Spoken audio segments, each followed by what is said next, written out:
माना जाता है कि मार्च में होली के बाद गर्मी की ऑफिशियल शुरुआत हो जाती है। आदमी ठंडे पानी से नहाना उत्तर भारत में शुरू कर देता है, लेकिन यहाँ तो मार्च के महीने में आज की तारीख में जनवरी वाला कोहरा हो रहा है और अगस्त वाली बारिश भी जमकर चल रही है। उत्तर भारत के लोगों को समझ में नहीं आ रहा आखिरकार ये चल क्या रहा है।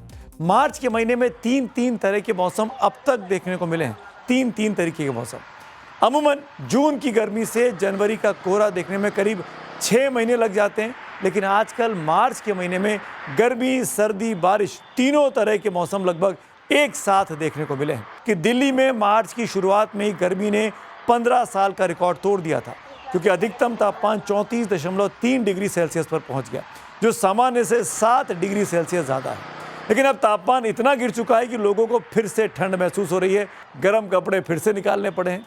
मौसम में आए इस बदलाव का सबसे बड़ा कारण जो बताया जा रहा है वो वेस्टर्न डिस्टर्बेंस है, जिसे पश्चिमी विक्षोभ भी हिंदी में कहा जाता है। आसान भाषा में कहा जाए तो ये वो चक्रवाती तूफान है जो भूमध्य सागर और कैस्पियन सागर से बनता है और ईरान, इराक, अफगानिस्तान, पाकिस्तान से होते हुए भारत पहुंचता है। इसके अलावा अरब सागर और हिमालय से आने वाली जेट स्ट्रीम यानी तेज हवाएं इस तूफान से टकराती हैं।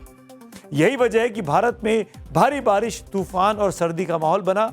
वैसे ये तूफान जनवरी के अंत में अमूमन आता है, लेकिन इस बार तूफान का पैटर्न और टाइमिंग थोड़ा बदल गया, लेट हो गया। मार्च में बदलते मौसम का असर मिडिल ईस्ट के देशों पर पड़ा है। आपके सामने जो तस्वीरें हैं ये दुबई की हैं। ये दुबई की तस्वीरें हैं जब मौसम विभाग ने भारी बारिश का अलर्ट दिया है। आज सुबह से ही दुबई और आबू धाबी में जमकर बारिश हो रही है, जो आने वाले दिनों में भी बढ़ सकती है। यूएई सरकार ने यहाँ के लोगों को ट्रैफिक जाम का अलर्ट भेजा है ताकि लोगों की परेशानी को कम किया जा सके। पिछले कई सालों में मार्च की बारिश ने दुबई को परेशान कर रखा है। और अब आखिर में आगे बात करते हैं आपकी व्यूज़ की, यानी पब्लिक व्यूज़ की। हिमानी रावत, तेहरान जानता है कि जंग सिर्फ मैदान में नहीं बाजार में भी लड़ी जाती है।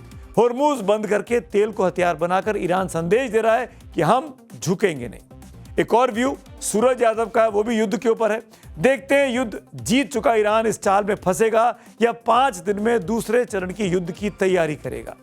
एक और पब्लिक व्यू जो कि ट्रंप के ऊपर आया है, पवन कुमार साहब का। ट्रंप गलतफहमी का शिकार हो चुके हैं, वापस एक भी बचकर नहीं जाने देगा ईरान। तो आज इसी नोट पर मेरे साथ चक्रव्यूह में इतना ही। कल फिर मुलाकात होगी 6:57 पर। शुभ रात्रि।